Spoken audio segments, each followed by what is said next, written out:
The limestone seal is perhaps one of the most striking animal representations in all of Mesopotamian art. Again, the limestone seal at the top in several views from our website, and the impression below made by me. This dates again to about 1300 years before Christ. It shows a male figure pursuing an ostrich, here possibly representing the earthly equivalent of the griffin, thought to be the conveyor of death. In other words, the hero here is trying to overcome or conquer death.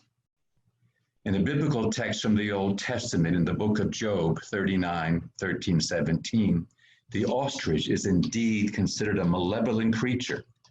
And the reason given is that it disdains its young, which may actually help to explain the young ostrich here sort of being shunted off to the side by the fleeing adult.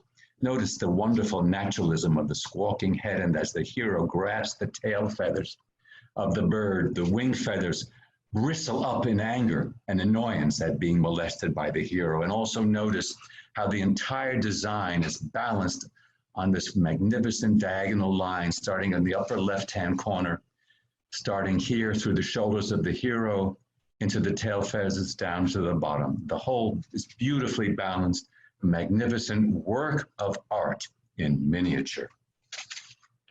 Tablets. On the screen is what appears to be a large sculpture relief carved with great detail. It dates to around the 7th century BC, during the time of the Neo-Babylonians and the legendary Nebuchadnezzar. The scene depicts a demonic lion facing a winged superhuman hero. The lion's threatening gestures and the tension in the span of his sharp claws suggests his evil power, but the hero will be the victor. Taller than the lion, he acts with a calm force, and the bull, the victim or prize of the contest, remains in his power. Despite the violence in the action, the figure seems suspended in time, a result of the symmetry of the design. The subject of an heroic being protecting a domesticated animal from an attacking lion has a long tradition in Mesopotamia. Here on the screen, in all its majestic grandeur, this very image represents the culmination of several thousand years of Mesopotamian art. However, this relief is in reality only about 1 inch high and was made by me by rolling a stone cylinder, as shown on the left, onto a soft material. In the miniature scale, in the miniature space of the seal, the artist has created a contest of monumental proportions. This is the magnificent, monumental miniature world of ancient Mesopotamian cylinder seals. All of the impressions you will see today and on the website, as well as on view in the library, were made by me. It has taken me years to perfect the technique in order to create an even and true impression of each seal. Around 500 of them started to be used in the middle of the 4th millennium BC in tandem with writing. They were rolled upon either a clay tablet or on a lump of clay that would have been used to guard against unauthorized opening of a storage jar or to serve as a lock.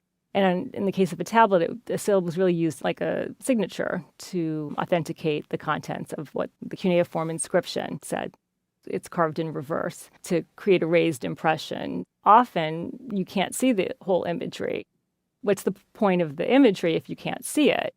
One idea is that it's the actual act of rolling out the seal that has the meaning, the act of participating in an agreement or enclosing something. The subject matter of the seal is a contest scene. 2 pairs of evenly matched contestants. One pair depicts a human-headed bull, and he's grappling with a lion. Then the other pair of contestants is the bearded nude hero with curls, and he is grappling with a water buffalo. Between these 2 pairs of contestants is an encased cuneiform inscription. The signs seem to read, "Slave of the house of the storm god." So this person could be a subordinate. And then there are also these filler motifs, star and a crescent moon, perhaps a bovid.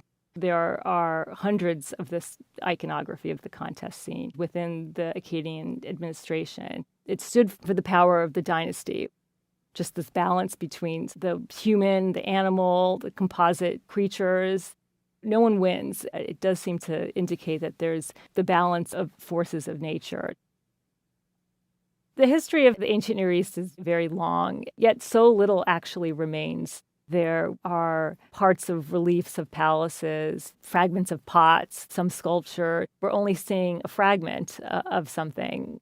With the seal, you see the entire work of art. To be able to hold something and realize that someone else held it and used it 4,000 years ago.